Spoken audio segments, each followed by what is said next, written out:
Aidan looked up. "We do not know what tomorrow will bring, my friends," he said, raising his voice just enough for everyone to hear. "But we know that the time of running and hiding from the invader is past. We know that it is time to stand and fight, not only for the sake of our homes and loved ones, but for the sake of the land itself. And we know that separately we are weak, but together we are strong. These things we know, and that is why we are here." The room was utterly silent. Aidan raised his goblet. "Let us drink a toast," he said. With a great clattering of chairs, the people rose to their feet. They waited. "To strength," said Aidan, "to honour, to good fortune, to faith, to hope, to happiness. May these blessings shine amongst us tomorrow, as their symbols shine now in the belt that is the sign of our unity." And from every throat came a shout so loud that it is said the roar made the rafters of the great room tremble. Birds came at dawn, with the news that the Shadow Army was on the move.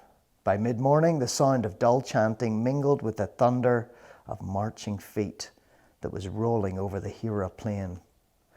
To the watchers from the city walls, the army looked like a vast shadow sweeping towards them from the north. The shadow faltered at the edge of the plain at the ruined farm called the Place of Spirits. Then it swept on, for it found nothing to fight and nothing to fear. The ghost that had once struck terror into the hearts of the Greers and their leaders had gone from that place, and the fierce bees that swarmed there remained among the budding apples and trees and did not attack. The commander of the Shadow Army did not waste time or energy wondering at this good fortune. He looked ahead across the shimmering plain. He saw a long, high hill of earth. Stones now stretched across the middle of the plain. Ranged along the top of the hill were orderly rows of plains warriors. There might have been 1,000 of them, a tenth of the number they faced.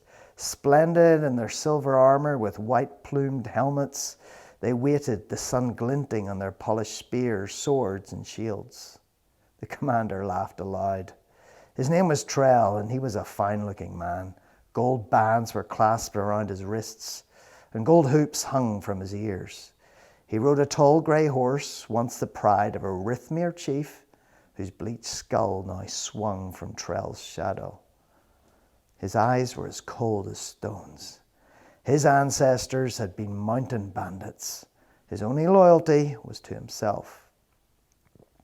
"This is the rampart the Akbaba told of, Sheila," he said to the woman who rode beside him on a chestnut mare. "So do you believe it now?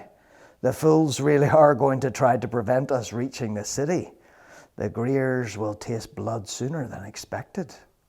The woman frowned. "I cannot understand why they have left the safety of Hira," she said. "They succeeded in repelling us before." "Only because the snow overtook us," Trell snapped. "And no doubt they know that this time we will not withdraw. By now they must have realized that they made a huge error in destroying that bridge. Now we need their boats to cross the river, and they raise the master's fury by trying to thwart him. He wants Hira's destruction before anything else." The woman's eyes were on the unmoving silver lines of warriors ahead. She was still frowning. "Fury is not a good reason to attack," she said. "Our move south should not have been delayed until the bridge was repaired. Hira is strong and our forces have been weakened by winter. Besieged, it could not waste more time than it gains." "It is not your place to judge, Sheila," Trell said coldly. "But it could be that that bridge was destroyed to force us to come here," the woman argued. "Have you thought of that, Trell? Has the master thought of it? These people are more cunning than you think." "Perhaps you would care to explain all this to the master personally, Sheila," hissed Trell, glancing at her through narrow eyes. The woman gave him a frightened, resentful look, then fell silent.